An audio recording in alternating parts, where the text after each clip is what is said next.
los judíos dicen, nosotros adoramos, el verdadero culto es acá en el templo, ¿verdad? Y los samaritanos decían, es en este monte. Y ese era el conflicto también religioso que tenían. Yo les hago esta pregunta, hermanos. ¿Cuál será la verdadera adoración? O el lugar, ¿cuál será el lugar verdadero para adorar a Dios? Y es sorprendente, hermanos, cómo le responde nuestro Señor Jesucristo a la mujer samaritana. Y Él les dice, mas la hora viene, y dice, y ahora es, cuando los verdaderos adoradores adorarán al Padre en espíritu y en verdad. ¿Sí? Y entonces, mis estimados hermanos, ¿cuál será ese verdadero lugar para adorar? Y les pregunto esto, ¿tenemos nosotros conflictos con la adoración?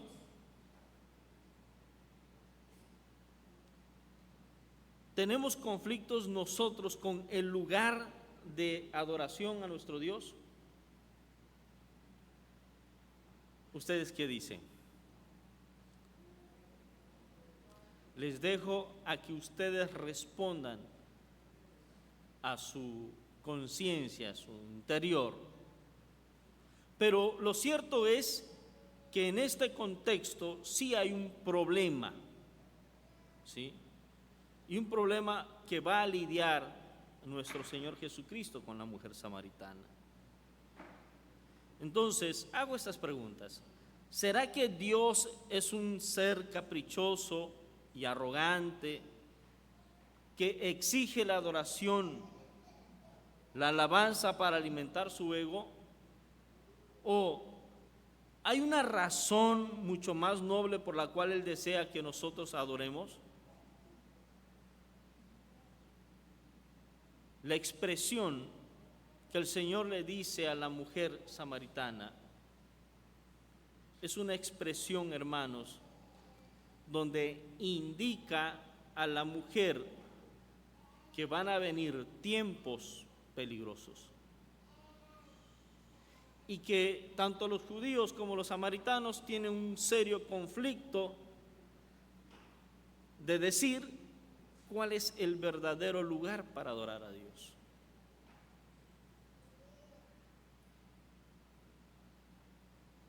Y entonces, hermanos, ha pasado el tiempo, o por lo menos en tiempos de Jesucristo, sucedieron después de la muerte de nuestro Señor Jesucristo y la ascensión, vinieron tiempos difíciles para los seguidores de Cristo. Tiempos difíciles como la persecución de la iglesia.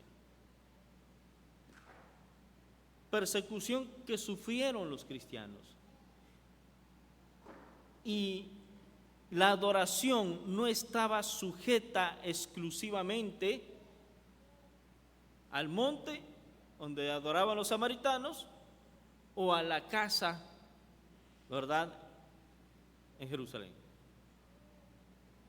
¿Hacia dónde se salió el culto? La adoración. Podemos encontrar más evidencias quizás en Hechos de los Apóstoles, cuando la iglesia fue perseguida. ¿Dónde se reunían los hermanos? A escondidas en las casas, ¿verdad?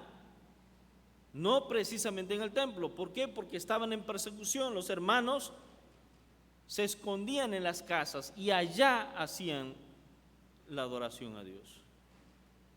En el Antiguo Testamento, el rey David también sufrió persecución. ¿Y dónde adoraba David? Aunque él anhelara, dice la Escritura, mejor es un día en tus atrios que 1000 fuera de ello. Él anhelaba estar en el templo, pero las circunstancias no se lo permitían. Entonces, hermanos, ¿cuál es el verdadero lugar para adorar a Dios?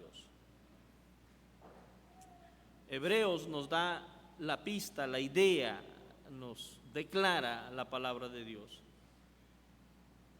¿verdad? ¿Cómo dice Hebreos? Acerquémonos confiadamente al trono de su gracia. ¿Para qué? Para hallar misericordia, dice, y oportuno socorro.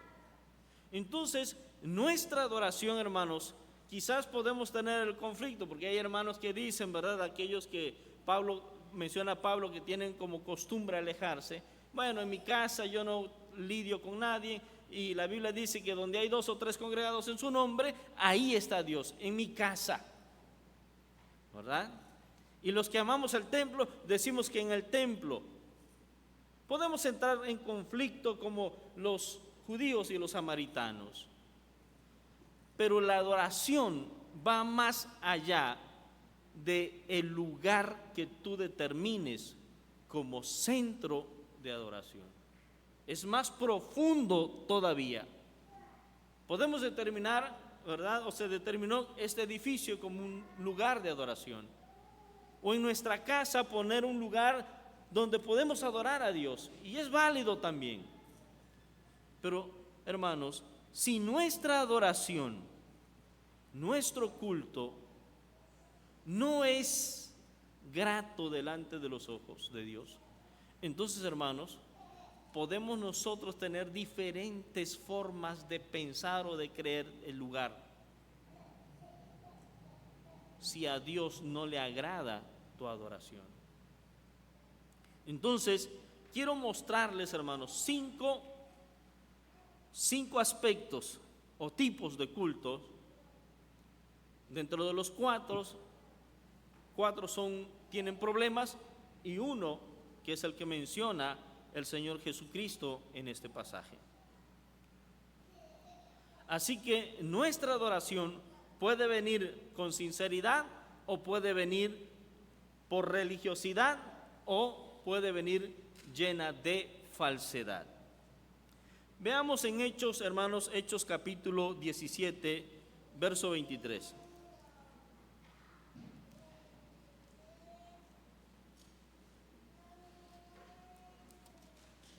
Es una historia muy conocida.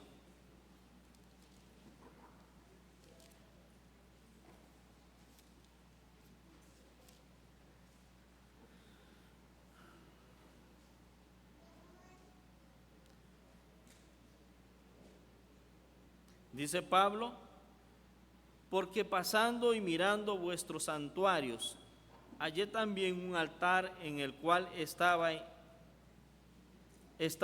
esta inscripción: al Dios no conocido, al que vosotros adoráis, pues sin conocerle es a quien yo os anuncio. Pablo, ¿verdad?, cuando visita Atenas y llega a ese lugar, ¿cómo se llama ese lugar donde estaban todos los dioses? Hay una palabra, ¿se acuerdan? El Panteón, ¿verdad? O el Areópago, también conocido. ¿Saben una cosa? Ahí estaban todos los dioses de estos hombres. Y Pablo aprovechó las circunstancias, porque había un lugar donde decía esta inscripción: al Dios no conocido. ¿Sí? Pablo aprovechó esas circunstancias, pero la pregunta es, hermanos, cuando tú vienes a adorar, o cuando tú entras a adorar a Dios, ¿tú realmente le conoces? Decía hace un rato la hermana Esther, cuando nosotros no usamos los medios de gracia para hablar, para alimentarnos, para sustentarnos, la hermana decía: es que no eres cristiano. Simple y sencillamente no te estás comunicando con Dios. Y si no te estás comunicando con Dios, entonces ¿cómo tú conoces a Dios? La manera en que nosotros conocemos a Dios es por medio de las Escrituras, la palabra revelada, escrita, y también por la guía del Espíritu Santo. Y la oración, obviamente, ¿verdad?, es un diálogo con Dios. Si nosotros no tomamos estos medios de gracia, ¿cómo podemos adorar a alguien que nosotros no conocemos? Cuán importante, hermanos, es que en nuestro altar o en nuestro corazón realmente aparezca al Dios conocido, que no aparezca como lo encontró el apóstol Pablo, ¿verdad? Al Dios no conocido. Que nosotros adoremos, pero adoremos en verdad, con plena conciencia, consciente de aquel al cual nosotros le rendimos nuestra adoración. También, hermanos, sería una adoración por ignorancia, porque no conocemos a Dios. Pero también, hermanos, pueden haber adoraciones vanas. Vamos al Evangelio de Mateo,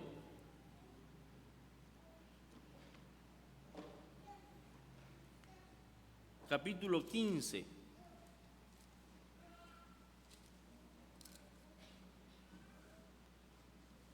Versos 8 y 9. Dice el Señor: este pueblo de labios me honra, mas su corazón está lejos de mí, pues en vano me honran, enseñando como doctrinas mandamientos de hombres.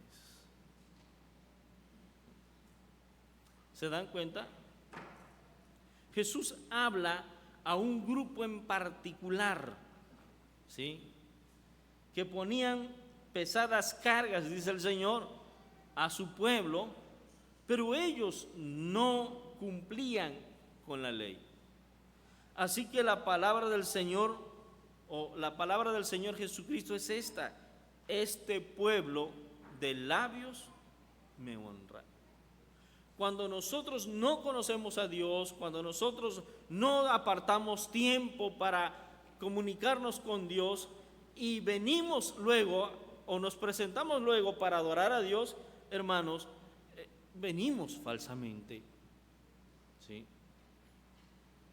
Realmente venimos vacíos y no tenemos que ofrecerle a nuestro Dios.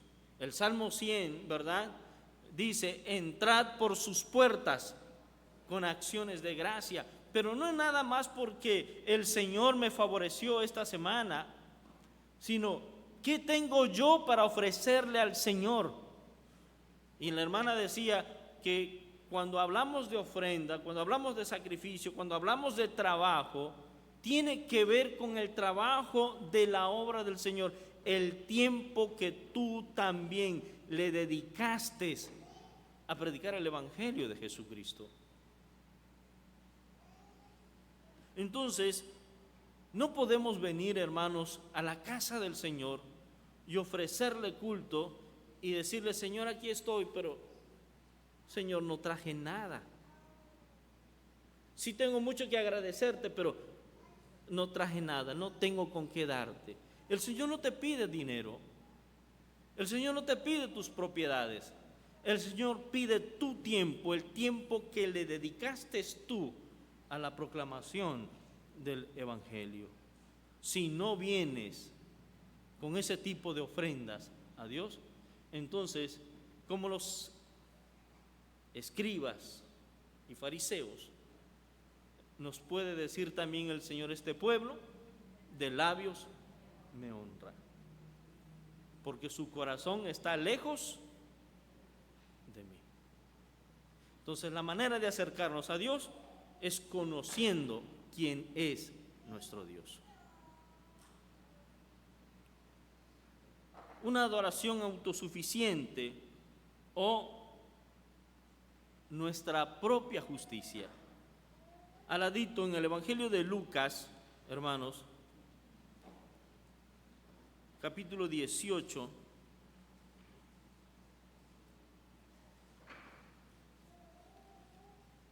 versos 9 al 14.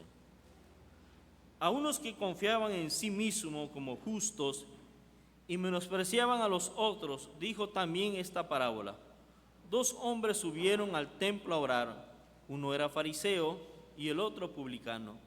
El fariseo, puesto en pie, oraba consigo mismo de esta manera: Dios, te doy gracias porque no soy como los otros hombres, ladrones, injustos, adúlteros, ni aun como este publicano. Ayuno 2 veces a la semana, doy diezmos de todo lo que gano. Mas el publicano, estando lejos, no quería ni aun alzar los ojos al cielo, sino que se golpeaba el pecho diciendo: Dios, sé propicio a mí, pecador. Os digo que éste descendió a su casa justificado antes que se enaltece, que el otro, por cualquiera que se enaltece será humillado, y el que se humilla será enaltecido. ¿Cómo nos presentamos nosotros ante Dios? ¿Sí? Como justificándonos nosotros mismos. Y es la expresión de este hombre, del fariseo. ¿Sí? Yo no soy como fulano de tal, ¿verdad? ¿Cómo era esa persona? Según él, ladrón, injusto, adúltero, y dice, ni aun como este publicano. ¿Quién era el publicano? ¿Cómo eran considerados los publicanos? Como traidores, ¿sí? Porque eran los recolectores de impuestos que había puesto, válgase la redundancia, hermano, el gobierno romano sobre el mismo pueblo judío. Así que eran traidores, eran considerados como traidores. Pero fíjense ustedes, hermanos, se le olvida a este hombre, a este fariseo, que el Señor vino a buscar y a salvar lo que está perdido. Y también dice una parábola: el que está sano no necesita de médico, sino el que necesita de médico es el que está enfermo. Así que Jesús vino a buscar, y la actitud dice mucho de esta persona. Un hombre quizás arrogante, ¿verdad? Presumiendo quizás sus ganancias. Dios no toma en cuenta, hermanos, una adoración cuando nosotros justificamos nuestras propias vidas. No necesitamos justificarnos nosotros mismos. Necesitamos ser justificados por Dios. Y la actitud del publicano era de humillación, de vergüenza, de no querer estar en esa condición delante de Dios. Y la respuesta del Señor fue esta: este publicano descendió a su casa, dice, justificado, mientras que el publicano jamás, ¿verdad? Su ofrenda no fue grata delante de Dios. Así que, hermanos, una adoración verdadera no es para que nosotros nos justifiquemos delante de Dios. Nuestra adoración verdadera es para que sea mismo Dios quien nos justifique a cada uno de nosotros, pero en una actitud de humillación ante Dios. ¿Podemos adorar por imposición? Yo creo que sí, la Biblia lo menciona. Vamos a Colosenses,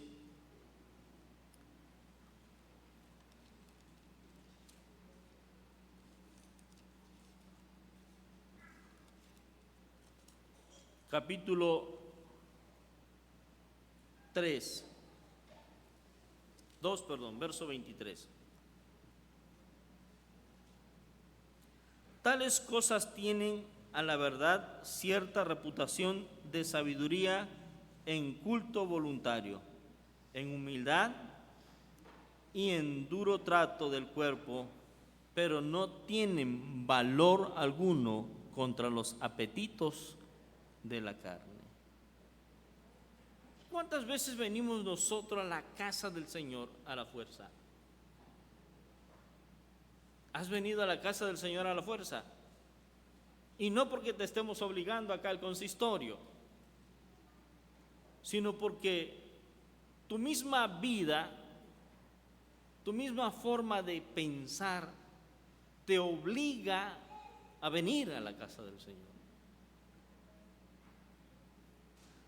Dice otra vez, tales cosas tienen a la verdad cierta reputación de sabiduría en el culto voluntario, en humildad y en duro trato del cuerpo, pero no tienen valor alguno contra los apetitos de la carne. Hermanos, cuando nosotros no luchamos contra los deseos de la carne y se vuelve algo tan habitual en nuestras vidas, tan común, y así venimos al templo, sabiendo que en nuestra vida personal practicamos el pecado. Y venimos, hermanos, no porque Dios quiera que tú estés aquí, vienes para resguardar una reputación en tu vida. Pero en realidad no eres sincero con Dios. No hablas verdad en tu vida. Entonces te obligas a venir cuando realmente tu relación con Dios no es verdadera. ¿Sí? Entonces, también adoramos de esta manera. Nos imponemos el tener que ir, aunque yo tenga una relación de pecado con Dios, con los deseos de la carne. Pero, y está la que menciona el Evangelio de Juan, ¿sí? El pasaje que leímos, San Juan 4.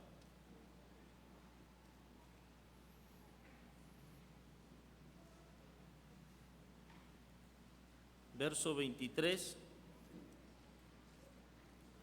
Mas la hora viene, y ahora es, cuando los verdaderos adoradores adorarán al Padre en espíritu y en verdad.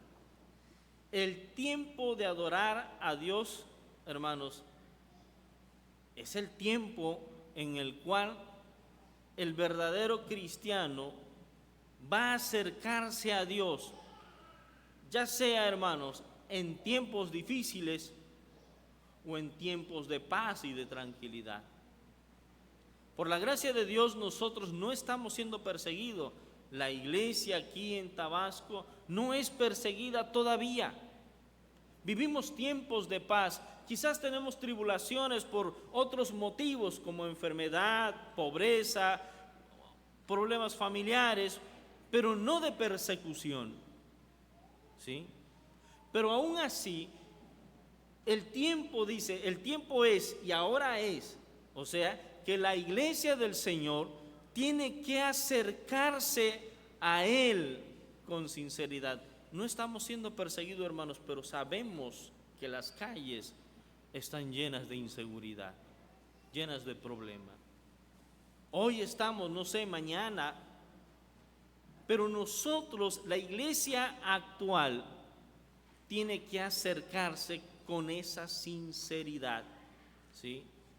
No con conflictos en su interior, ¿sí? O con ideologías, ¿sí? No de esa manera, sino realmente, hermanos, que cuando nos presentemos delante de Dios, Él se agrade de nuestras vidas. No es a futuro, mis estimados hermanos. El Evangelio de Juan, cuando habla nuestro Señor Jesucristo aquí, no habla a tiempo futuro. La hora es, mas la hora viene y ahora es una acción en tiempo presente. La iglesia en este tiempo presente debe acercarse al Padre en adoración, en espíritu, pero sinceramente para con Dios. Al final entendemos, hermanos, que Dios conoce nuestros pensamientos, conoce las intenciones del corazón, discierne el Señor lo más profundo de nuestro ser. No podemos engañarle a Él. Así que, hermanos, analiza tu vida, la adoración que tú presentas, como dice Hebreos, ¿verdad? Cuando tú entras, no entras a este edificio, hermanos, entras en la misma presencia de Dios, y el Señor nos da una idea general de lo que es la presencia de Dios. Fíjense ustedes la grandeza de Dios. ¿Cómo dice la Escritura? El cielo es el trono de mi Dios, la tierra el estrado de sus pies. Está hablando de la grandeza de nuestro Dios. Yo no veo los pies de Cristo aquí, ¿verdad? Ni alcanzo a ver la silla donde Él está sentado, no. Pero está diciendo que Él conoce, que Él cubre, que Él tiene el poder para todo lo que Él ha creado y que es parte de su propiedad. Él está sentado allá. Y cada vez que nosotros adoramos a Dios en el templo, en nuestra casa, en nuestro trabajo, donde quiera que estamos, tengan en cuenta que nos presentamos ante el trono de nuestro Dios. Pero que debemos presentarnos en espíritu, pero en verdad. Que nuestra relación con Dios sea verdadera. Si no, hermanos, de los otros 4 ejemplos que puse anterior, Dios no nos va a escuchar. ¿Dónde responde el Señor? Donde realmente la adoración es sincera, es verdadera.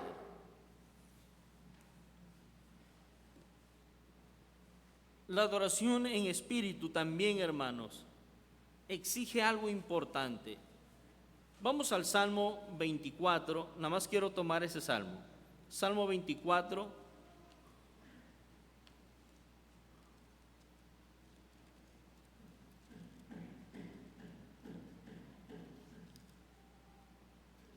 versos 3 al 6.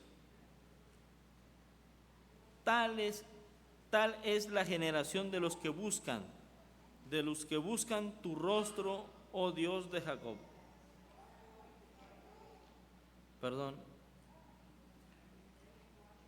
Salmo 24, 3. ¿Quién subirá al monte de Jehová? ¿Y quién estará en su lugar santo? El limpio de manos y puro de corazón, el que no ha elevado su alma a cosas vanas, ni jurado con engaño. ¿Sí? Él recibirá bendición de Jehová y justicia del Dios de salvación. Tal es la generación de los que le buscan, de los que buscan tu rostro, oh Dios de Jacob. Y el verso 7, alzad, oh puertas, vuestras cabezas, y alzaos vosotros puertas eternas, y entrará el Rey de gloria. Concluyo con esto entonces, hermanos. La pregunta, ¿quién subirá al monte de Jehová? O sea, ¿quién puede estar en la presencia de Dios? Esta es la razón por la cual nosotros, hermanos, debemos presentarnos delante de Dios con plena conciencia. ¿Sí? ¿Quién estará en su lugar santo? Vean ustedes, el limpio de mano y puro de corazón, el que no ha elevado su alma a cosas vanas, ni jurado con engaño. Exige la justicia de Dios, hermanos, que practiquemos la justicia de Dios para poder presentarnos delante de Él. No está hablando lo que fuimos en el pasado, no, está hablando de nuestro presente. A partir de la obra de Jesucristo, nosotros somos nuevas criaturas. Y en esa condición de nuevas criaturas es entonces que dice el salmista, ¿quién subirá al monte de Jehová? Y entonces, hermanos, somos una iglesia, somos un pueblo que Cristo compró a precio de sangre, que nuestros pecados ya fueron limpiados y no hay razón para que nosotros no podamos presentarnos limpiamente delante del trono de nuestro Dios. Hermanos, es de suma importancia que nuestra expresión del culto hacia Dios sea consecuente con su voluntad, ¿sí? Y tomadas desde lo profundo de nuestro corazón. La adoración no es nuestra voluntad, es la voluntad de Dios. Tenemos que hacer su voluntad. Dios, de verdad, hermanos, menosprecia el culto dado por medio del exhibicionismo o por medio de las falsedades. Dios no lo tolera. El culto verdadero se ha agradado o se agrada de los aspectos, hermanos, internos, no externos, ¿sí? Del corazón. Porque lo externo yo lo puedo contaminar, lo puedo corromper, pero lo interno no se corrompe, ¿sí? En el Antiguo Testamento, tomando el salmo que leímos, Dios exige de la adoración perfección, santidad de las personas. En el Nuevo Testamento, ¿cómo describe Jesús la adoración? Un contraste totalmente distinto, ¿sí? El Salmo exige perfección, santidad, pero Jesús, cuando habla a las personas, le dice: estos hombres, ¿cómo le adoran? No.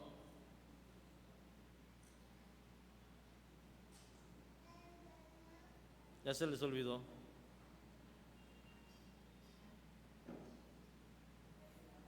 ¿Ah? Les voy a poner 0. Este pueblo de labios me honran, pero su corazón está lejos de mí.